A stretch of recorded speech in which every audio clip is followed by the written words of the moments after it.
someone was being given a contract to do biodigester, and this person was confused as to whether he is capable of executing the contract or not. So here are 7 key points to note when you are going to construct a biodigester. This will help you give the homeowners the needed questions, and they also giving you the feedback which is necessary before you take the initiative to execute the contract. The first key point is the number of users. The number of users determines whether you are going to construct a standard family size biodigester or a large family size biodigester or a commercial size biodigester. With a standard family size, you might be dealing with 1 or 2 WCs where the people the people in the house might be around 1 to 15.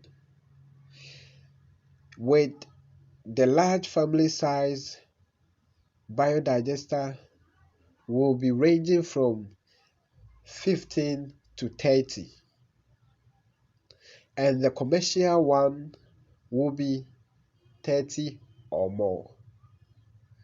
So being an installer, you have to consider the number of users who are in a particular residential area and you going to construct a biodigester for them. Point 2 is the nature of the land. With every land, it falls within the range of being sandy, clayey, or loamy. With all these ranges, one thing that makes it very unique in constructing a biodigester is whether the place is waterlogged or not waterlogged. With sandy, it tells you that the rate at which the water that is being filtered in the biodigester is going to be absorbed is going to be very speedy and high. With loamy, it follows.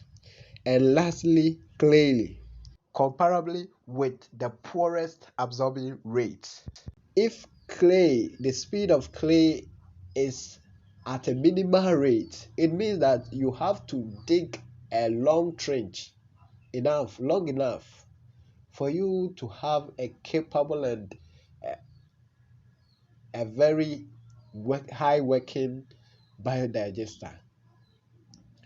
Because if your filtrate is incapable of being absorbed in the land, it means that water will be remaining in the biodigester and your biodigester will not be working efficiently. When it is waterlogged, it's called for making sure that you connect your filtrate into a gutter or a drainage system. This helps your biodigester to sustain and last longer. And being able to do this, you have to check the filling level of the building. That is point 3. If it is a waterlogged, you have to check the filling level. If the basement height is as low and it's deeper, it means that constructing biodigester will be very difficult for the homeowners. Therefore, they should make a provision by installing P-trap WC instead of the S-trap. The P-trap will be able to raise the standard of the pipe high so that it will be able to enter into the digester and also have the outlet in the drain system. The fourth one is the availability of materials. The availability of materials in stock will determine whether you can do the digester or not. These are the materials that are required for doing biodigester. They are very essential and they are core materials which the homeowner can claim that I have these materials in stock, and those are blocks, iron rods, chippings or quarry dust, sand, and prefabricated slabs. The prefabricated slabs can be used instead of the blocks, and the blocks can be used in replace of the prefabricated slabs as well. But with the iron rods and the chippings, they are essential materials that are needed. So the homeowner would determine whether to go and buy the blocks or buy prefabricated slabs. The installer can also promise to do the prefabricated slabs himself. Buying prefabricated slabs, there are certain localities where you will find it very difficult to get access to prefabricated slabs when the homeowner do not have blocks. With this, the installer can promise to do the prefabricated slabs himself when the homeowner has some quantity of quarry dust or sand. The quarry dust or sand will help the installer to do a fabricated slabs and install the digester for the homeowner. Else, they have to take the cost and get quarry dust or sand or blocks. The fifth point to note is the availability of laborers. Taking all your apprentices, employees, laborers to construct a standard size, let's say a standard size family biodigester with all these laborers on site can be very hectic and even costly due to transportation and their accommodation. Therefore, you need to cut costs down by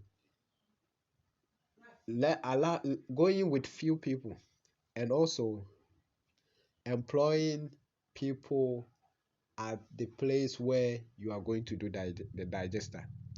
And this could be either a laborer, the one who is going to do the digging, then you do the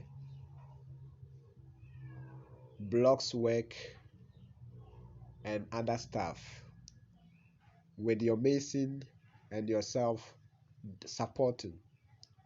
Else, you have to consider and charge with your transportation, which will let the homeowner reject your offer to do the biodigester. The sixth point to note is the preparedness of the installer. Sometimes, due to distance effect differences, the installer might not be prepared enough because the amount that he might be given to do the project might not be enough. Therefore, is he or she prepared to execute that contract? The preparedness of the installer. The installer has a duty here. The last point is the financial strength of the homeowner.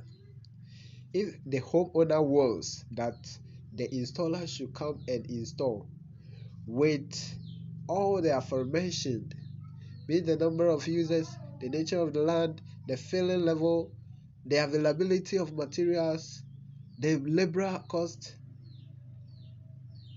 is he prepared to bear the cost associated with doing the digester? So, being a homeowner, you should be prepared considering where the installer is coming from, the knowledge capacity of the installer. That is also costly because you might have somebody who is closer to your location and he might not have the required expertise to execute that contract.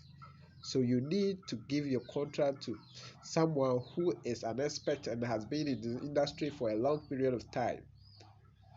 These are the 7 major key points to note as an installer and as a homeowner to consider before you say, I am going to construct a biodigester. I am willing to construct a biodigester. I am capable to construct a biodigester. Make sure to subscribe, like, and comment if you have any add-ons to the comment section. And we thank you for liking, subscribing. Bye bye.